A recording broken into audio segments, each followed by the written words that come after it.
প্রতিশ্রুতি অনুযায়ী ব্যবস্থা হলো। পুজোর আগেই মাঝেরহাটে খুলে যাচ্ছে লেভেল ক্রসিং। খালের ওপর দিয়ে যাওয়া ও আসার জন্য বেইলি ব্রিজও তৈরি। লেভেল ক্রসিং দিয়ে ছোট গাড়ি চলাচল করতে পারবে। তবে লেভেল ক্রসিং এর জন্য আগামী কয়েকদিন এই লাইনে ট্রেন চলাচল নিয়ন্ত্রণ করা হবে।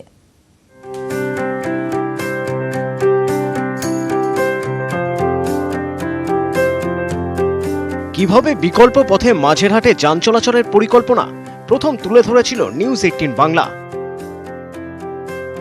তৈরি লেভেল ক্রসিং, বেইলি ব্রিজের কাজও শেষ। মাঝেরহাট ব্রিজের বিকল্প রাস্তা দিয়ে যান চলাচল শুরু। নির্ধারিত সময়সীমার মধ্যেই কাজ শেষ করেছে রেল ও পূর্ত দপ্তর।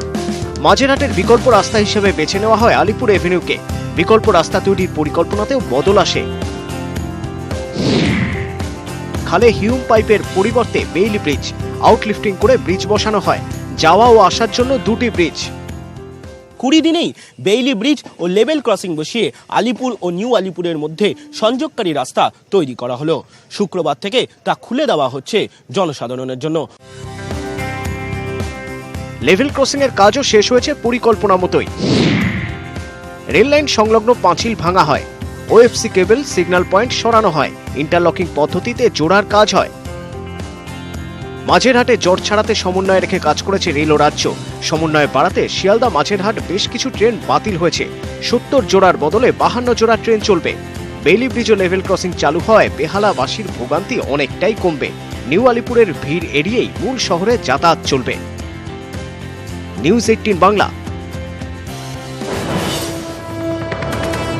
আজই মাঝেরহাটে বিকল্প রাস্তা চালু। সকাল 11টা থেকে চালু level crossing. Alipore avenue G block সংযুক্ত হবে। লেভেল ক্রসিং এর জন্য ট্রেনের গতি নিয়ন্ত্রণ।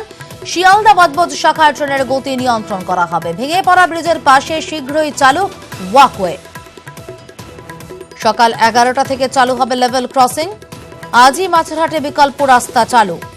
লেভেল ক্রসিং এর জন্য ট্রেনের গতি নিয়ন্ত্রণ। সৌরভ গুহ প্রতিনিধি রয়েছেন আমাদের সঙ্গে টেলিফোনে। সৌরভ, জানতে চাইবো কোন কোন এলাকা সংযুক্ত হবে এই লেভেল ক্রসিং এর মাধ্যমে এবং কতটা উপকৃত হবেন স্থানীয় বাসিন্দারা? সমাদৃতা, মাঝেরহাট ব্রিজের দুর্ঘটনার 30 দিনের মাথায় কিন্তু বিকল্প রাস্তা আজকে চালু হতে চলেছে প্রশাসনের উদ্যোগে। আমরা দেখেছিলাম যে 4 সেপ্টেম্বর যেখানে মাঝেরহাট ব্রিজ ভেঙে যাওয়ার পরে সমস্ত বেহালা অঞ্চল, ঠাকুরপুকুর অঞ্চল এবং দক্ষিণ 24 পরগনার কলকাতার সাথে দক্ষিণ 24 পরগনা বেহালার যে যোগাযোগের যে মূল যে সেতু সেটাই কিন্তু ভেঙে গেছিল এবং তার ফলে একটা ব্যাপক রকম দুর্ভোগের মুখে পড়েন সাধারণ মানুষ। তখন থেকেই কিন্তু কার্যত একটা বিকল্প রাস্তার সন্ধান করছিলেন মুখ্যমন্ত্রী মমতা বন্দ্যোপাধ্যায়। নবান্নে এই কথা ঘোষণাও করেছিলেন তিনি 10ই সেপ্টেম্বর।